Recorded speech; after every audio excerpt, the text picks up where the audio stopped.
Howdy everyone, and welcome to Game 2 of the Grand Finals. We're watching Moonrunners up against Turnbull ACs. Hebo has been banned out. They don't want to deal with that. Maybe Poseidon will make his way into this match. But of course, Turnbull is up Game 1. Moonrunners is behind one match, and they have to win this if they want to hope to even have a chance at winning this tournament. And Turnbull is looking to shut them out here. Of course, I'm joined today by Squiddish, Zeus, and Hebo in one ban period. Banned out the Hebo to make sure they don't deal with the crazy damage they had last time. So that's a targeted ban, of course, like you said. But the other three bans, Athena, Mercury, Zeus, all very standard. Again, just the gods you don't actually want to deal with. But the one that gets left out is Chang'e, the one left out of the standard 4 bans for this particular patch. And she's going to get picked up immediately. Yeah, they're going to grab that one up. I mean, she's very aggressive. She's very defensive. She's kind of like a hell that works. She has a lot of work on it. You know, her ultimate is very powerful. She has a long stun period on it. Very great initiating tool, defensive tool, sniping tool. They should be picking, if you didn't know. They also have the 3 there and the 1 on top of it. I mean, a lot of good farm across the board, plus the 2 defensive. I mean, it's a fantastic way to see Chang'e change. And that extra little bit of damage they add onto her 3 just makes her so much powerful. And there is the Poseidon. Yep, here's Poseidon to do what he pleases once again with the nuclear death Kraken death that he brought around last time. Now the question is, how are the rest of the picks going to go? Because so far there's nothing really surprising. Chang'e gets left on the table, picked up first. Sobek gets left on the table, picked up second. You can assume Agni. They don't need to grab that right now because you can safely assume Agni's going to be their middle lane because he's available, and Poseidon is going to once again be the mid for Turnbull, just like he was a couple games ago when we spectated. But are they going to stick with the Neath again? It looks like the answer to that question is yes, as she's getting flipped over. And they're going to go with the Freya jungle. It seems like Running Tree just really prefers Neath, and you can see why. He's got the legendary Neath, you know, so that's something that is really obvious there. And in characters that, you know, you love playing, you play all the time as your best character, you always want to pick it up, make sure you have that at your best. We're going to see Cupid yet again being selected here, Fenrir on top of that. So a pretty aggressive lineup here. I mean, you look at everyone on Turnbull, Cupid, Fenrir, Sobek, Poseidon, they're all very aggressive characters, and they can farm quite effectively as well. So this could work out. And again, we were, you know, kind of talking about how Poseidon really isn't up to snuff. He's not a character that has enough in all areas to make him as versatile. He's not an Agni by any means. Now, of course, if he gets ahead and has a lot of burst damage, he can be played very well and kill off a lot of people. But again, if you shut him down early, and this is the kind of the difference I would say between Hebo and Poseidon, is the fact that, you know, Poseidon, if shut down early, is tough. Hebo shut down early is tough, but the problem is Poseidon really can't come back, whereas Hebo can. So at this point, maybe they're looking to force the Poseidon pick and then shut him down early and make sure that, you know, the non-team play we've seen so far from I Carried Hard doesn't really pay out as well. And that really was a big selling point for Turnbull, is the fact that Hebo dropped a ton of damage, doubling everyone's damage output in the last match. Now that he's been put back on Poseidon, we'll see if he can do as well again. He got the Poseidon before and did pretty well. Ended up going 7-1, dying once at the end of the game, of course, because he just dove the Minotaur like a man against their entire team and didn't care about anything to happen. But the Ymir Odin pick here means that we're probably... I don't know who they're going to run us to support. They have a lot of options. They've got 3 people that could all run relatively decent support or solo lane with Odin, Ymir, and Chang'e. I'm not really sure how they're going to sort that one out. I'm a little interested. I think it's less likely Ymir's going to be the solo lane, because we've seen Ymir solo lane it's gonna be show up some. Ymir Neath, Odin solo, Chang'e mid, and Freya jungle. That's what I'm probably thinking, but... No, that's exactly what it's going to be, given who's on what Odin, and Freya. how they've been playing. That's how they're going to put Odin in the solo lane, Ymir and Neath together in the long lane, and Chang'e mid lane. And Chang'e is actually a pretty fantastic mid before, and she's even better now that she has a little bit more push with that damage output. So she won't be forced into Hand of the Gods to go to the mid lane. She's actually going to be quite effective there. Now, going up against I Carried Hard's Poseidon, which we saw before, does she have enough push to counteract that? Maybe, and we'll see. And he played, you know, we've seen him play, you know, in the last matchup, Ao Kuang was quite effective, but we'll see what he decides to go with. We actually saw him play Isis as well, which he played very fantastically. Tyr's going to be the last selection here for Turnbull, as far as where they want to go with that. That's going to be going there into the solo lane. We have Cupid and Sobek together in the long lane, Fenrir in the jungle, and Poseidon in the mid lane. That's going to be the final lineup for both these teams. We're going to cut to a brief break, guys. We hop into Game 2 of the Grand Finals. Stick around, because this is going to be what decides everything. Will Turnbull win this match and shut it out 2-0, or will Moonrunners pull out the victory and force it to a Game 3 and shoot at their chance for the grand prize, or will they be stuck with second? We'll find out pretty soon, guys. Stick around. We'll be right back. Hey, everyone, and welcome back to Game 2 of the Grand Finals. We're watching Moonrunners up against Turnbull ACs. And they're going to be heading out into the area here to discover who's playing what, where they're going for what team. Moonrunners, the blue team, the bottom side of the map. Zamu Lal going mid with Doom Orb Chang'e. If you needed some Chang'e in your lineups, Chang'e is your answer here. Jake and Wake on Amir going for the support Guardian role, supporting his Hunter Running Tree on Neath. Gaga's Little Monster on Freya in the jungle, and Beat Folder playing Odin in the solo lane. Across the way, the red team Turnbull ACs I carried hard. On Poseidon in the mid lane, Sejas on Cupid yet again, supported by his Guardian Dark Skull on Sobek. IR Smooth on Tier, as well as another Snake on Fenrir in the jungle. Definitely an interesting setup to see Chang'e come right out of the gate with a Doom Orb and just say, screw this, I am going to be huge and I am going to hurt lots. Chang'e definitely has the potential, and in fact is probably best played as just a straight up mage now. She has damage on 3 of her 4 abilities, with the 4th being the lol, I'm invulnerable, dodge everything. She is going to hurt a lot if she's left alone and able to get that stacked up. Chang'e going to push up the right side here with the Odin, clear out the mid camps. It's like both mid camps really taken relatively uncontested. Blue buff finished off here by Amir and Neath. We have Fenrir and Tyr on the right side going to get their blue buff as the physical pot gets activated. Hand of the Gods get activated there, and they're going to clear this up quite handily. Odin across the way going to join up with Freya and get that blue buff for themselves, and then go into the right lane. Now generally the solo lane is the place of highest action, with the jungler and the solo lane grouping up together in a 2v2 situation. Sometimes we get first blood, sometimes we don't. We'll see if we do. Mid lane, Chang'e getting pushed back towards her tower here against I Carried Hard's Poseidon. If given the opportunity to stack up like he is now, it's very hard to compete with Poseidon's level 1 push. Poseidon's wave clear is great early on, and Chang'e's definitely takes a little while to get going. So she's going to be outpushed pretty hard for the first few levels, but she's got decent poke with that one. She can just keep slapping Poseidon and doing a little bit of damage there. Meanwhile, in left lane, World War III is erupting, and Neath is dead. There she goes. Neath drops to the Cupid Sobek assault there, because counter picks forever. And over in the right lane, also going to go down Odin. They might get this Ymir as well. The freeze comes out from Ymir there. He's trying to fight, trying to hold him back. Lots of minion damage coming out. Flutter coming out from Cupid. That's going to be 1 dead Ymir. And that is 3 quick kills for Turnbull right out the gate.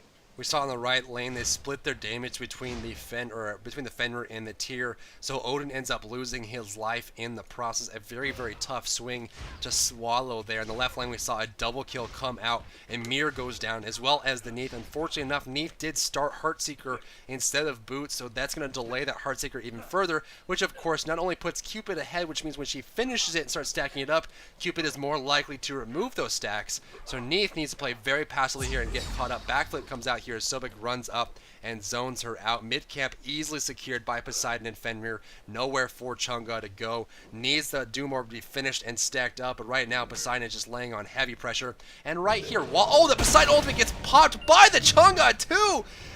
Ability for ability there. Crazy reactionary response there from Chang'e, keeping herself alive, but doesn't change the fact that her tower is under duress.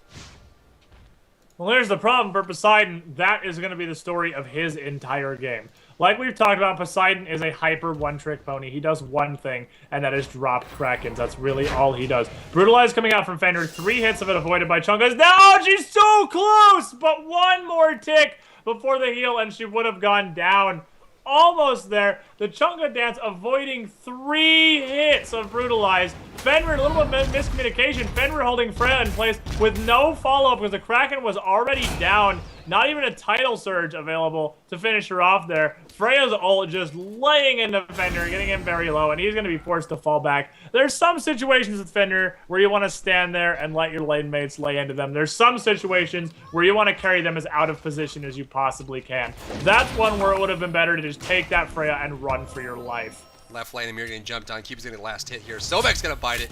and that's going to go down to the Emir yet again. That's one of the reasons why Emir kind of fell out of favor, is that he's not really able to defend himself without a movement speed ability or some kind of dash or relocation. He can't really get himself out of trouble besides the wall and the stun, which, of course, if he misses the wall or gets stunned down in a tough spot, it's not enough for him. Sobek's going to lane skip here and take the minions out, and now the next wave that comes through will go directly towards the tower. Cupid getting super fed over here between the Neith and the Emir. Emir really can't venture forth. He did go for Mark of the Vanguard, luckily enough, and he's going to go for the Boots of Midas here and see if he can't get his farm scaled up. But in the meantime, Cupid and Sobek are scaling out of control. Cupid is actually going to be the most farmed in the entire game. Poseidon in the mid lane did not go for Doom Orb to start out with, but Chunga did. Chunga now finally finished it off, and Chunga has yet to lose her life here. So, given the fact that Chunga's holding on, 2,800 gold versus the 2,950 behind the Poseidon. 150 gold is pretty much just because of the mid camps. But here comes Fenrir jumping off. Brulez comes out, pops it. 2 is going to be enough. Ragnarok comes through, gets the bite. Does she have a heal to follow up? And she should have it. Does she have an activation? Looks like it's off cooldown and gets it, but it's not going to be enough. The minions, the archers, they give up. The procrastination comes through, and the archers are not enough to finish off Fenrir. So Fenrir, a solo kill on Chunga, dropping half the stacks on Doom Orb, and it's not looking good for Moonrunners. I'm really confused as to why Moonrunners decided to go with the same Hunter setup, especially picking Neith that early on. Because, I mean, they pretty much set that up for, hey, why don't you pick Cupid and destroy me again?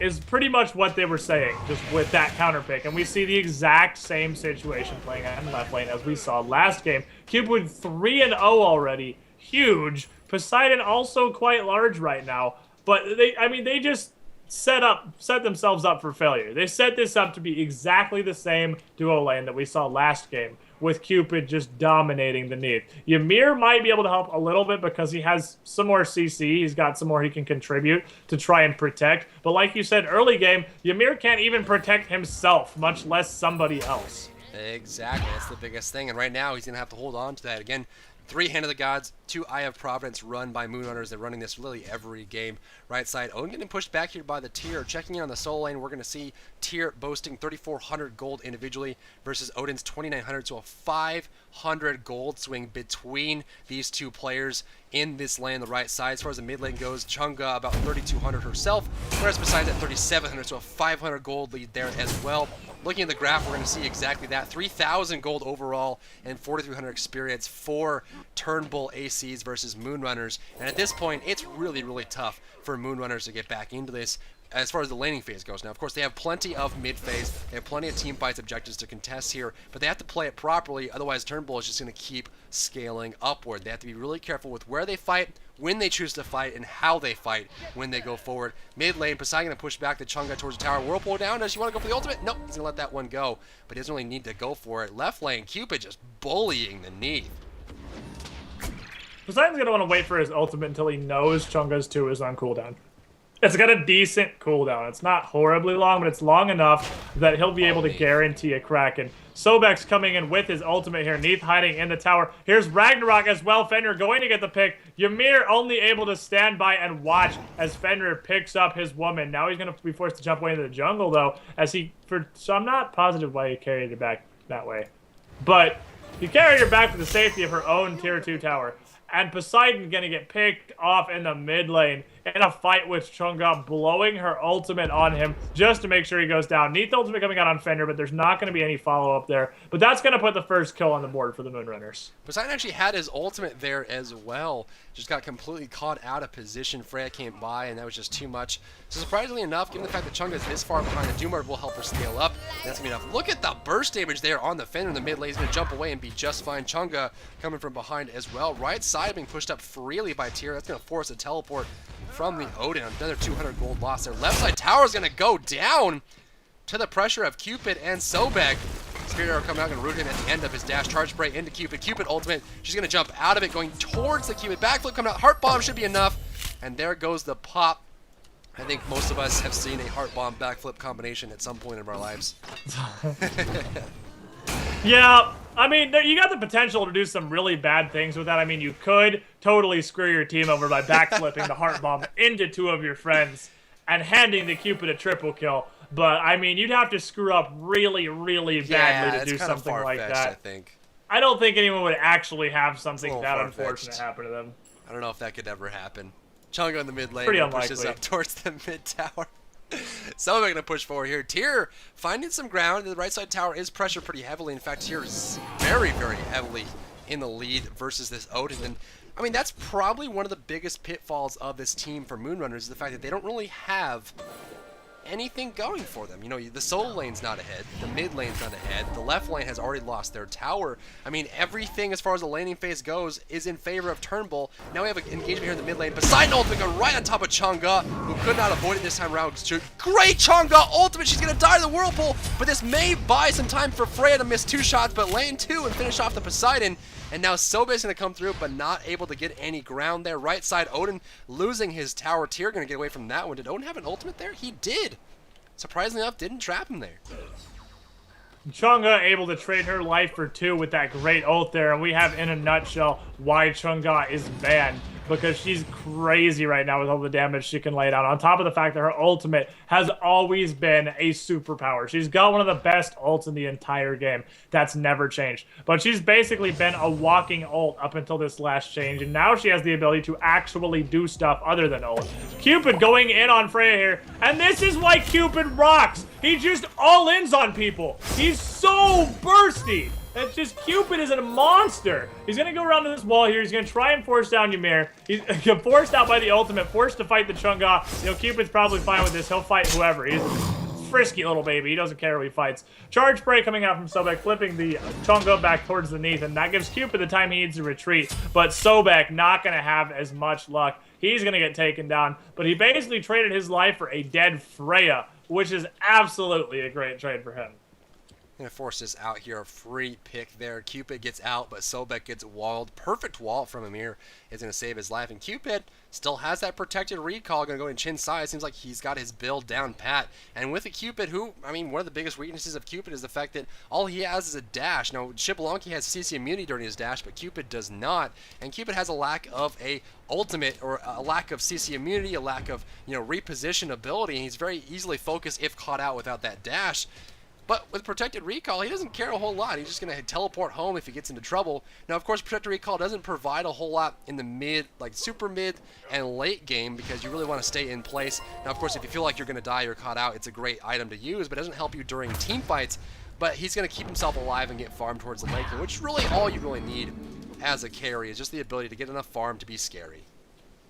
Right now, he just wants to get huge, and he's doing that pretty effectively with the most gold in the lobby, and those size already finished. Charge break coming out from Sobek again. Excuse me, Ymir trying to come through here. I'd like to get to my side of the map now. As he just flips him over, walks through. Now the ultimate's coming out. He's going in on this Chunga, but Poseidon's not there to follow up. Tyr gets taken out in the side lane. Poseidon's not in range to get his Kraken down to help support this Sobek ultimate. He went in for the kill, but he just didn't have anyone with him to help finish it up. Cupid left lane to force back knee towards her tower. There goes the heart bomb, avoided by the backflip there. The animation caught that one in the backstroke. Ymir in the mid lane trying to zone out this Sobek, gonna get it in time. Chunga going after Poseidon. Does he have an ultimate? There's a Chunga ultimate, and this should be enough to finish him off. Pushes him away. Isn't gonna be enough though. Fenrir comes in. The CC immunity is enough, but Poseidon will live to fight another day, or will he? Poseidon ultimate come in here. Freya wants it so very bad. Freya's gonna die. They're just diving the tower to kill Poseidon, and it's not working. A wall will keep Odin in tower range, unfortunately enough. But here comes Cupid. There's the slow. Cupid ultimate isn't gonna be enough damage. Odin kept inside by the Fenrir, unchained stun. Backflip from Neath, keep him in place. Great spirit arrow after the backflip. But what can they really follow up with, unfortunately enough? 11-5, 12 minutes and 30 seconds into this match. It's a 5,000 gold game for Turnbull with 6,900 experience. I'm so surprised to see Moonrunners just throw their lives away at that tower for a Poseidon. They just threw away 3 deaths for a Poseidon they didn't even get. Poseidon, who, by the way, has probably just created the world's most purified butt diamonds in the history of ever. I do not think you could make a more concentrated butt diamond than what I Carried Hard just made in that event right there. But 3 deaths for a Poseidon they didn't even get. Now Cupid and Freya are going to box each other in the mid lane here. Neath ultimate's going to... What just happened? Oh! I don't know who the beads was right there, but Cupid went down. I heard the beads noise. Did Freya just try to beads a friendly Neath ultimate? Am I confused here? Could have been the Cupid slow, or could have been the fact that Cupid could have, been about to ult. So, just trying to make sure that she has the secure there, popping the beads. It is level 1 though, so it's strange enough that she'd use that long of a cooldown. But it guarantees that she gets close enough, and they're gonna get the Cupid in the meantime. Frost Breath is available for Amir if he wants to freeze out. Look at the Fenrir, just not the Sobek. There goes damage output, and the body block of the frozen Fenrir is too much. And there's the tidal surge to finish off the Amir. But in the meantime, a 3-man gank in the right lane gets Tier, so it's Amir for Tier. Shed a tear in fear. Stop. So, after that 1-for-1 trade right there, and that tower they just picked up, that's an almost 8k gold advantage now for Turnbull. So Turnbull is getting a very big lead. Odin tried to back in front of the tower, but Cupid's going to show up and say no. Doesn't quite get the heart bomb, just barely out of range there. Fenrir alone trying to get the mid camp. Needs to back off because this Neith and this Chang'e will hurt him lots. Chang'e's getting to that point now where she can just kind of go in on pretty much anyone whose name isn't Cupid and just destroy them with the damage she can lay out, and with her ultimate able to hold them in place with that big stun there. But with all the tier 1 towers down, Turnbull has gotten all of Moonrunners tier 1 towers down. It hasn't lost a single tower of their own. Not a great situation to be for Moonrunners. Tier's going to finish off his Heartseeker second, actually, after dying twice. A strange itemization choice, especially after CDR. So Tier is really, the way he's built right now, heavily relying on his Heartseeker for damage. And if he keeps dying the way he has been, he's not going to be able to keep those stacks alive. So strange choice, but if it pays off there. Fenrir's going to go for a Titan's Bane after a Warrior Tabi, after a Focused Void Blade, given the fact that his 2 also gives it.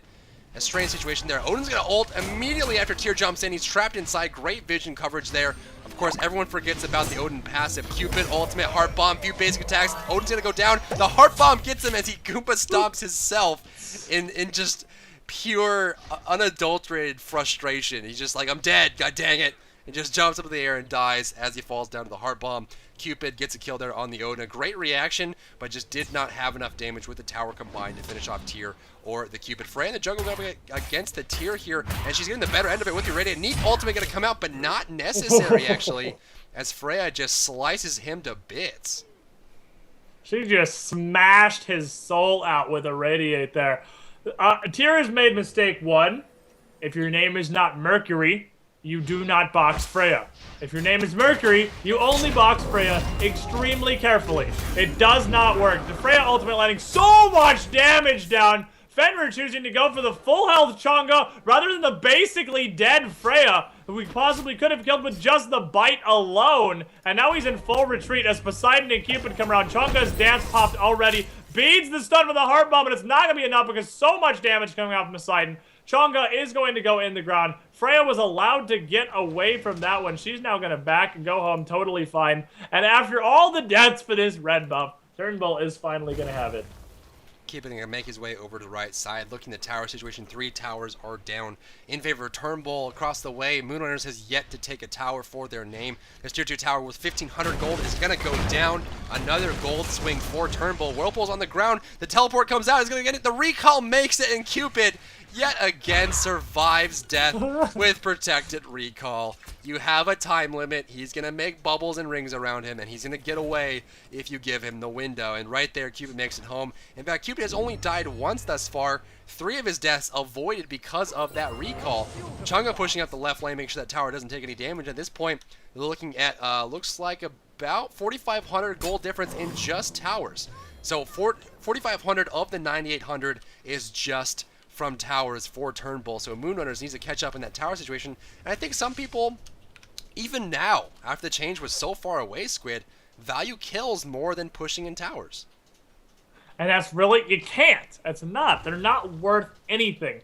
Kills are valueless until like the later stages of the mid game, where we're getting to now is when kills just very first start to be worth any amount of gold, really. And it's a mistake people are still making. It's such a hard adjustment because Smite has changed gears hugely. Smite used to be all about the early kills and this 24/7 aggression. but this game has changed. Chang'e able to dance with the heart bomb explosion there from Cupid. Then the ult comes out, and that's a dead baby. Poseidon ultimate going to come out, try to avenge him. Fenrir ultimate coming out as well. Neith is going to drop. Chang'e's going to drop. Freya's going to drop. They're going in to get Odin. Odin's going to drop. The baby has died, but the vengeful parent squad of Turnbull has crashed in and killed literally everybody in his memory. And that's going to be the surrender. The Minotaur has a sudden aneurysm there and falls down into the tile he has spent so much time protecting and guarding, and that will be the end. Turnbull ACs takes game 2 in a 2-0 swing. What can we really say about this match? I mean, every single lane was won by Turnbull ACs. They did everything in a fantastic fashion. Cupid dropping 11,000 damage, 12,000 on Poseidon. Fenrir had 6,100, which is going to be, in response, more than Odin, Ymir, and Neith. But under Freya, who dropped 900 herself, and 10,000 healing, or 10,000 damage done by Chang'e. But talk about healing, 616 dealt to friendly teammates. So not a whole lot of healing coming out from Chang'e, but then again, it was only a 26-minute match. I mean, look at the damage mitigated. We're going to see 12,000 damage resisted there by Odin, given the fact that he does have that added protections across everything early on, and also did go for a very high protections build in the beginning. But I mean, Odin just really couldn't do a whole lot. I mean, he was trapping in. You look at who can get out of it. It's just Neith. He's trapping himself in with someone like Cupid, like Sobek, like Fenrir, Poseidon ultimate. I don't know if Odin was the right choice here for Moonrunners, and Ymir was also a poor choice given the fact that they just got bullied out of lane, and Ymir just could not stay in it. Honestly, pretty much their entire team except Freya was a poor choice. Everything about this. After the total domination station that was Sobek Cupid in the last game, they let the exact same thing happen again. Went up against a Cupid Sobek, and they did the same thing. Cupid just dominated the duo lane because he's such a hard counter to Neith. I mean, Running Tree likes his Neith. He does. He plays a good Neith. But unless you are an amazing Neith and they're a terrible Cupid, you're going to get devastated going up against the Sobek Cupid combo because there's just no way you can fight that with Neith. The Ymir, same situation. Not a whole lot he can really do. He can't even keep himself alive, much less his carry, who's being destroyed all through the laning phase. Odin is going to be trapping himself in with nothing but stuff that's going to kill him and whatever teammates he has trapped inside. And Chang'e's just not a mid laner. Like, Chang'e's just not a good mid laner. She's not a good choice for it. She's good.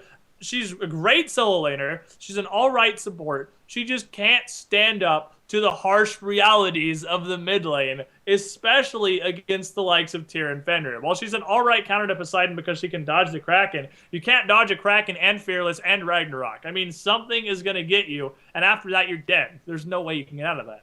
Well, I think the biggest thing that we've shown today is the fact that, you know, the picking stage is incredibly important. I think you can't just arbitrarily pick these things or look for individual combos, and even if your team looks great, if it doesn't match up to the enemy team or work with the enemy team, it's not going to be too much of a benefit. Odin being a great example of this is that the enemy, I mean, Odin's a great character. You can protect characters like Neith, Chang'e, Freya, zone people out, works with the Ymir ultimate as well, and it looks great individually, but when you look at the enemy team, they can combo a lot better on the Odin Spears than your team can, and that's the biggest issue, is if you trap people inside, what are you going to do beyond that? The jungle won very fantastically. I mean, we saw the Fenrir going round and round and round, doing tons of damage and zoning people out. In fact, he wasn't really jungling after a certain point. He was just farming lanes, setting up ganks, initiating and forcing people out of their towers so the tower could be crushed. Poseidon 5, 2, and 4. Actually, Poseidon ended up losing the first kill to Chang'e in the mid lane, but because every other lane was winning so hard, it all fell apart across the board, and there's just nothing that Moonrunners could do. But that is the end of the tournament for today, guys. This is the Code Green NA tournament. Turnbull takes the first prize, which is 4,000 gems for their team. They get an achievement badge for their Tiermonster profile, and of course bragging rights to everyone in Smite that they meet. Moonrunners will take second place, 2,000 gems across the board for them, and of course third place was played out. I don't know what the results of that one is. We can check in on that right now. Of course, they will win 1,000 gems across the board. Third place goes to Jones Street Boys. They will be receiving 1,000 gems across the board for their team. If you are looking to donate to charity, we are running the Divine Intervention Charity Tournament in December. It's going to be starting at December 18th at 1 p.m. We're running donations across the month, but today we are still running the Divine Intervention donation. If you donate today, you have a chance at a God Pack or 800 gem code. So head over to tiermonster.com/divine/how-to to figure out how you want to donate. If you're going to donate $10 or more, you can go to the CrowdRise page and donate that up. Of course, all of the donations go directly to American Red Cross. It goes right to them. We don't even see any of it. So we want to make sure that everyone at American Red Cross has more money to handle the the disaster relief fund. Make sure there's enough money in there to make sure that people across the world, especially those in the Philippines that suffered the unfortunate typhoon, have food and supplies and water and all that kind of good stuff. And of course, it's also for you as well. Donations will be happening, or giveaways will be happening. We have a SteelSeries headset, mouse pad, keyboard, as well as God Packs, t-shirts, gems, and all kinds of other stuff to give away. And if you do donate, you will be eligible to compete in the Divine Intervention Tournament. Speaking's hard. You'll be headed up by a captain from the Smite community, whether it be a caster, streamer, competitive player, high-res staff member. Someone will be leading your team, and it'll be a lot of fun to be a part of. Up next will be Holified. He'll be streaming for you right after this has closed out. So again, we thank you so much for tuning in today. Next week, we'll be having another tournament event, so tune in for that. Tomorrow, there will be lots of fun stuff to be had. And of course, this is a 24-hour channel through the week. Monday through Friday, you will be seeing streamers 24 hours throughout the day. So definitely tune in to twitch.tv/Tiermonster, what you're watching right now. Hit that purple follow button below the bottom left-hand corner of the video screen. And we'll see you very soon. We're going to cut to a brief break. Holified's going to be on. Stick around, ask him some questions, have fun with him on Smite, and we'll see you guys a little later. Any final thoughts here, Squid? It was pretty good games we had today. A lot of good matchups and some good battles here. Just, like you said, really comes down to the importance of the picking phase here in the finals. A lot of people, play what you're good at to a point, but sometimes you just get outpicked. That's how it happens, and we're going to see that exactly today. A 2-0 victory for Turnbull. We'll see you guys a little bit later. Have a wonderful evening/morning, depending on where you are in the world, and we'll see you pretty soon.